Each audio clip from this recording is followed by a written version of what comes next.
హరే కృష్ణ. భగవద్గీత అధ్యాయం 8 శ్లోకం 28. వేదేషు యజ్ఞేషు తపస్సు చైవ దానేషు యత్పుణ్యఫలం ప్రదిష్టం అత్యేతి తత్సర్వమిదం విదిత్వా యోగీ పరం స్థానముపైతి చాద్యం.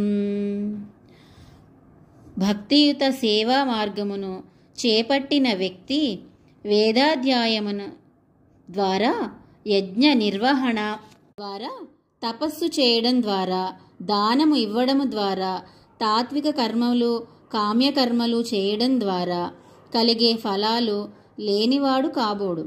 కేవలం భక్తియుత సేవ చేయడం ద్వారా వీటన్నిటినీ అతడు పొందుతాడు.